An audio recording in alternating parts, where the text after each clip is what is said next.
Hello and welcome to the WebCertain Global Marketing News Bulletin. I'm Cal O'Connell and here are today's top stories. China has surpassed Japan for App Store revenue. Baidu's Kaiser Kuo has stepped down and there have been major developments in the Chinese search engine market.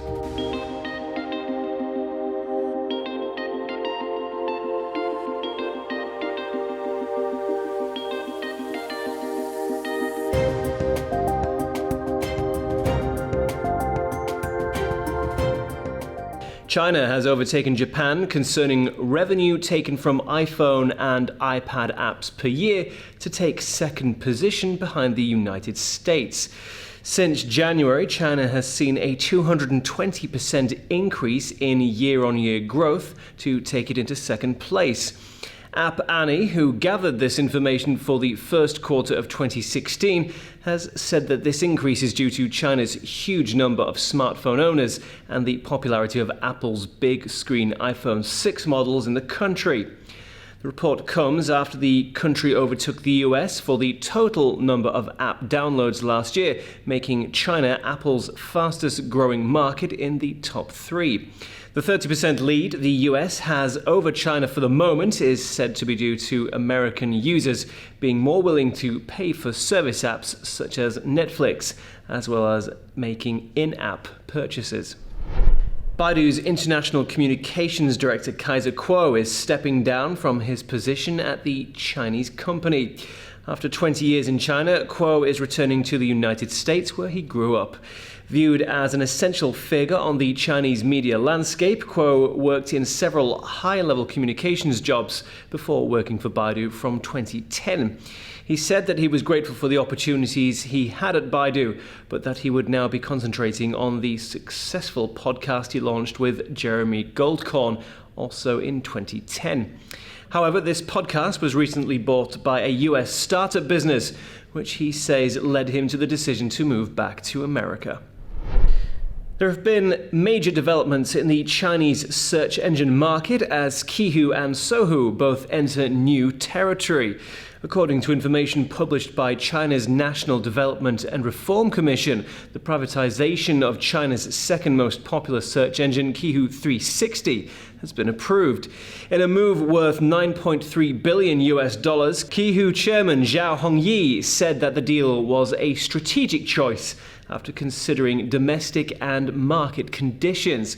In the meantime, Sohu has just announced its lowest revenue amount since early 2014.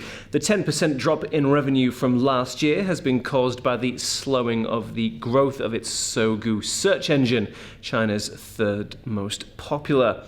Sohu has experienced declining revenue for 8 of the last 9 quarters, but these numbers put them below the earlier forecast for the first time. The e-commerce giant Amazon is set to launch its Tatkal initiative in India. The service will act as a specially designed studio on wheels, offering a range of launch services including registration, imaging, and cataloging. Tatkal has been introduced in order to supply support to small or medium-sized businesses in Mumbai who Amazon say they are interested in online selling but are unable to overcome perceived barriers. The service is said to have been directly designed with the interested seller's needs in mind.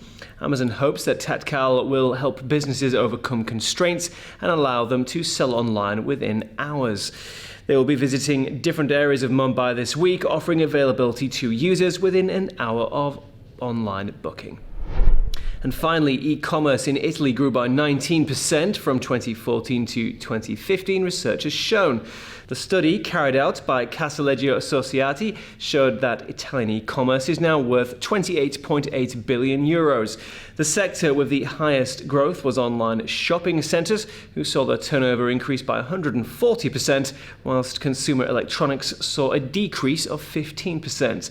Mobile commerce also saw a jump in 2015, where it accounted for 22% of e-commerce compared to 2014, where it achieved a 13% share. This was attributed to Italian people being more confident with mobile devices and that they were more inclined to complete purchases on a mobile. The research also showed that 66% of Italian merchants prioritize an easy purchasing process in order to improve conversion rates online, whilst only 5% value optimization. And that's all from me today. Thank you for joining us, and be sure to check out our Catch-Up TV service to access our full database of in-depth interviews with global digital marketing professionals, news, how-to videos, and more. See you next time.